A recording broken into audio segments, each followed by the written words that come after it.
If you clicked on this explainer, I'm guessing you're just utterly exhausted. And I don't mean that I need a nap kind of tired. I'm talking about a deep, structural exhaustion from dragging around the sheer crushing weight of your current life. Look, we all feel it. It's everywhere. But today, we're going to decode exactly why you feel this way, and way more importantly, how we can actually cure it. So let's just dive right into it. When you catch yourself saying, I have too many responsibilities, or, man, I just want a break from my responsibilities, why does that word, responsibility, feel like an absolute trap? Well, it's not because you're lazy, and it's certainly not because you're weak. What you're actually up against is an invisible enemy. You see, in our everyday colloquial language, what we call responsibility isn't actually a moral virtue at all. It's what's known as assigned load. It's this massive, towering pile of obligations that just kind of arrived in your life without you ever consciously choosing them. When we break down that everyday word, it's actually crammed with 4 hidden traps. First up, obligation freight. These are all those heavy shoulds you inherited from your family, your boss, or just society in general. You never freely chose them.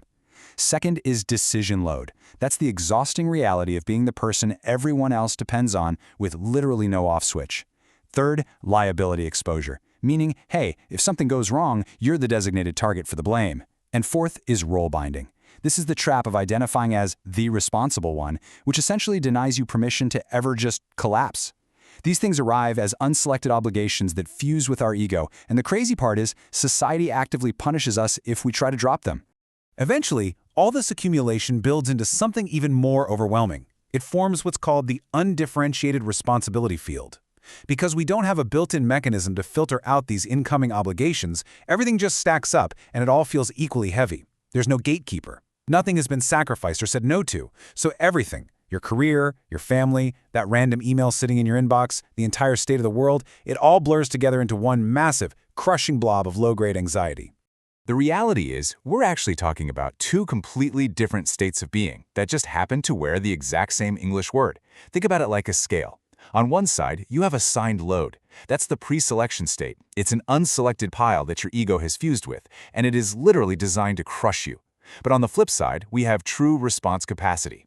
This is the post-selection state. This is what's left over after you've made conscious, deliberate choices. It's sovereign, it's intentional, and remarkably, it actually feels light. So the absolutely crucial move here is to redefine this term entirely. We have to strip away the guilt, the self-attack, and that impossible illusion that we need total control over everything. The clean, true essence of responsibility is simply this: your capacity plus your willingness to respond coherently to reality. That's it. It's not about being omnipotent. It's about building and expanding muscular capacity to just participate accurately in the real world. You don't somehow become responsible and then start acting. No, you become more responsible by acting right at the edge of your current capacity. But, that raises a really fascinating question. If true responsibility is just capacity, and it actually leads to freedom, why do we actively run away from it? Well, the answer lies in a profound defense mechanism of the human ego. Subconsciously, we avoid deep conscious responsibility because we are terrified of irreversible transformation. We're scared of losing our comfort, we're scared of our choices being visible, and ultimately, we fear the death of our previous identity. Honestly, it's just easier to stay overwhelmed and complain about our heavy burdens than to step up into sovereign power. To truly grasp how deep this rabbit hole goes, researchers have mapped this out across 27 different systemic perspectives. Now, we definitely aren't going to slog through all 27 today, but the 13th perspective reveals something incredibly liberating. Are you ready for this? Your overwhelm is not a personal failing. You are not broken. This unhealthy default responsibility taking is actually the operating signature of our entire civilization. We live in an industrial developmental stage where society literally depends on extracting unselected load from people until they just collapse. And wow, the consequences of this civilizational disease are severe, and they show up across absolutely every level of our existence. Individually, it manifests as chronic somatic tension in your body, sleep collapse, and eventual burnout. And burnout is really just your body enforcing a selection when your willpower refused to make one. Behaviorally, we get trapped in reactive triage, always putting out fires, never building a clear path forward. In our relationships, it breeds this resentful codependence where love degrades into a transactional exchange of obligations. And zooming out to the macro level, we see institutional collapse, simply because human beings cannot absorb infinite load. Something's gotta give. So what's the antidote to all of this? Well, consider this a warning. Most productivity systems, wellness apps, and endless therapy loops are honestly just more unselected load being added to your pile. Trying to optimize your way out of this trap without making a fundamental, foundational choice is just the disease operating on its own cure. The only real exit is through the gate of actual sacrifice. You can't hack your way out of this. You literally must be willing to let something die. Which brings us to a very direct, honestly pretty tough provocation. True choice is psychologically expensive. Every genuine selection requires the sacred exclusion of alternative paths. You have to be able to stand at the threshold of your life and firmly say, I allow other possibilities to die, so this one may live. But most of us don't do that, right? We maintain ambiguity just to keep all our doors open, and because of that, we walk through none of them. Our energy just diffuses into nothing. To actually fix this, we need way more than just good philosophy.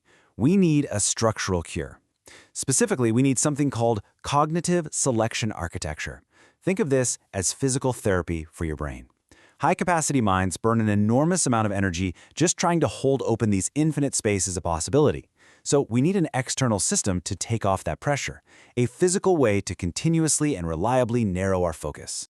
Enter the framework known as the equilibrium clock. Now pause right here. Do not mistake this for your standard task manager or some generic habit tracker. It is described as a literal organ of civilizational reorganization. It's a tool designed specifically to progressively narrow your focus from an infinite sea of possibilities down to one single, concrete, embodied action. So let's look at how that progressive narrowing actually works. It operates like a 5-layer funnel. It starts wide at the top with dedication, moves down into strategy, then filters into work streams, narrows further into intuitive tasks, and finally collapses into the exact tip of the spear, the do now. Let's break down exactly how these layers transmute your heavy load into pure capacity. Starting at the top, layers 1 and 2 are dedication and strategy. Dedication asks the big one. Toward what ultimate trajectory is your life force actually organized? It demands an existential vector, a clear, true north. Strategy then follows up by asking, okay, what are the major pathways to actually manifest that trajectory? These top 2 layers are absolutely crucial because they prevent our actions from becoming fragmented and purely reactive. They force us to make a stand against chaos and give our lives a coherent meaning. Moving down, we hit layer 3, work streams. Honestly, this layer is the psychological genius of the entire system.